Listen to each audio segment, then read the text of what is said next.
Halo anak-anak, jumpa lagi bersama Ibu Rini. Kali ini kita akan melanjutkan pelajaran kita IPA. Selamat menyaksikan. Pada pembelajaran kita kali ini, kita masih mempelajari materi yang pertama, yaitu bab 1 tentang sistem reproduksi manusia. Sebelum kita melanjutkan materi kita akan mengingat kembali kompetensi dasar yang akan kita pelajari. Yang pertama, 3.1, menghubungkan sistem reproduksi pada manusia dan gangguan pada sistem reproduksi dengan penerapan pola hidup yang menunjang kesehatan reproduksi. 4.1, menyajikan hasil penelusuran informasi dari berbagai sumber terkait kesehatan dan upaya pencegahan gangguan pada organ reproduksi. Materi pembelajaran yang pertama, pembelahan sel, yang kedua, struktur dan fungsi organ pada sistem reproduksi manusia, yang ketiga, penyakit pada sistem reproduksi manusia dan upaya pencegahannya. Kali ini kita masih mempelajari materi yang pertama, yaitu pembelahan sel. Tujuan pembelajaran. Setelah mengikuti pembelajaran ini, diharapkan peserta didik dapat 1. Mendeskripsikan pembelahan meiosis. 2. Mendeskripsikan fase-fase pembelahan meiosis. 3. Menjelaskan ciri setiap fase pembelahan meiosis. 4. Menjelaskan proses atau tahapan yang berlangsung pada pembelahan meiosis. 5. Menjelaskan karakter atau sifat sel anakan hasil pembelahan meiosis.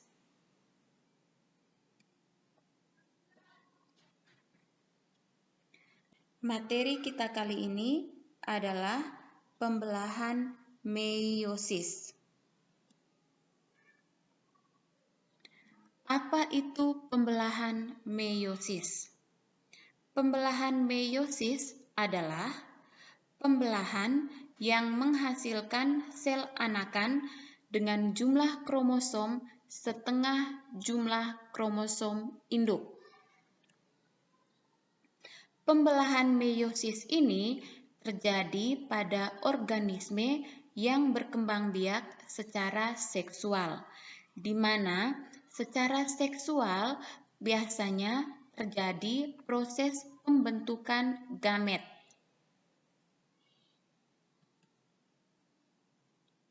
Ada 2 tahapan dalam pembelahan meiosis, yaitu tahap yang pertama meiosis 1, tahap yang kedua meiosis 2.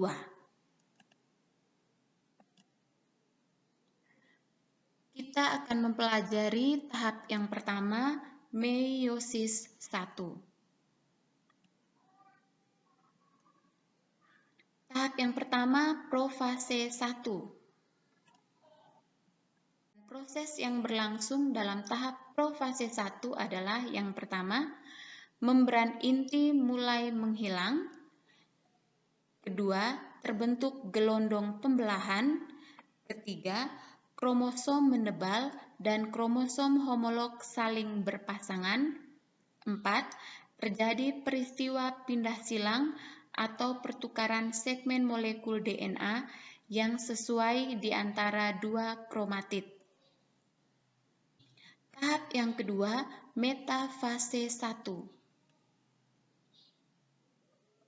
Proses yang berlangsung pada tahap metafase 1 ini, yang pertama, kromosom homolog bergerak ke bidang ekuator dengan sentromer mengarah ke kutub. Ekuator, seperti yang kita pelajari sebelumnya, artinya berada di tengah-tengah. Proses yang berikut, masing-masing kromosom berkaitan dengan benang spindel pada bagian sentromer.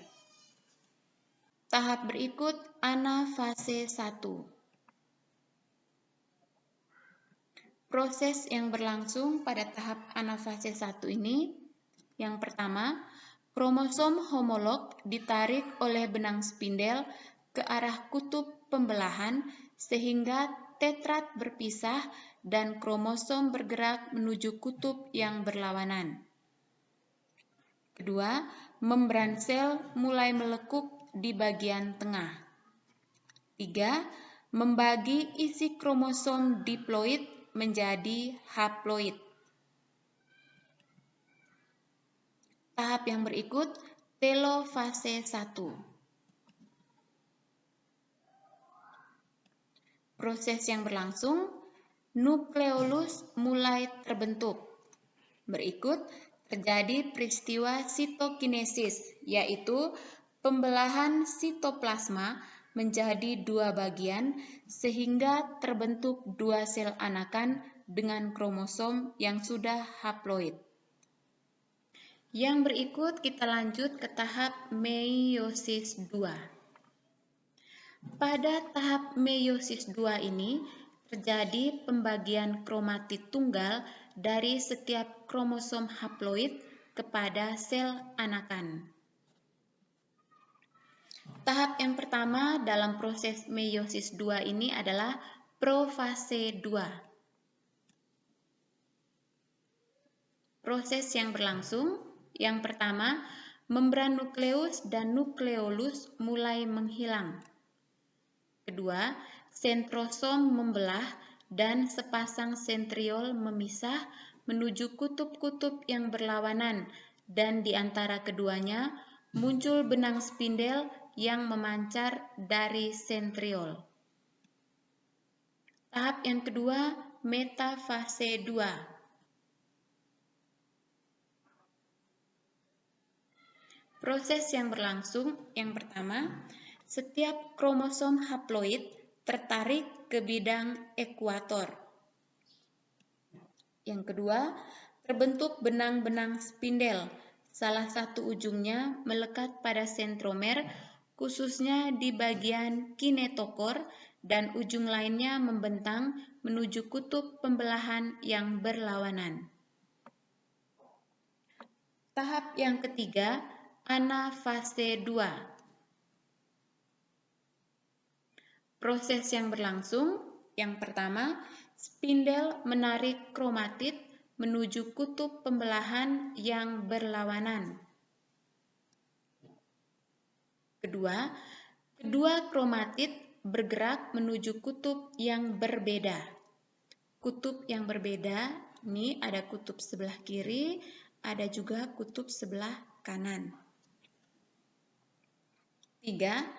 Pada akhir anafase, membran sel mulai menekuk. Tahap yang berikut, telofase 2. Proses yang berlangsung, kromatid di kutub berubah menjadi benang-benang kromatin. Membran nukleus dan inti haploid terbentuk. Kromosom menipis dan memanjang menjadi benang-benang kromatin. Terjadi sitokinesis sehingga terbentuk 4 sel anakan haploid.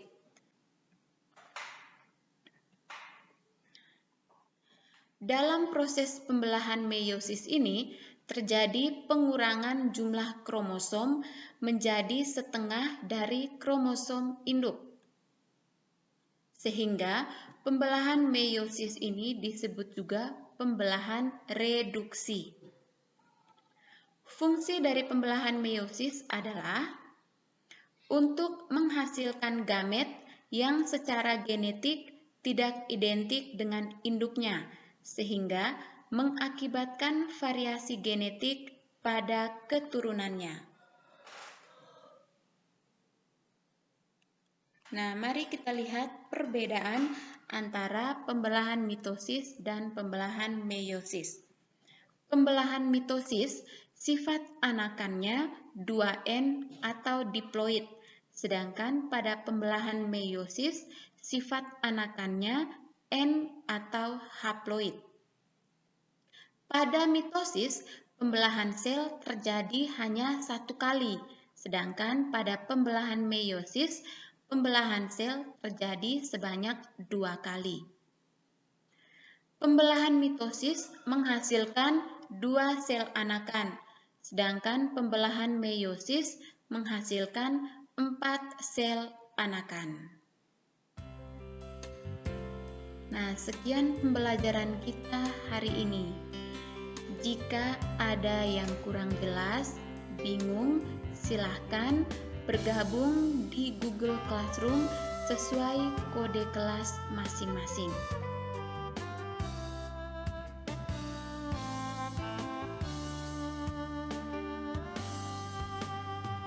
Nah, anak-anak sekalian, sekian pembelajaran kita untuk hari ini. Sampai jumpa di pembelajaran berikutnya.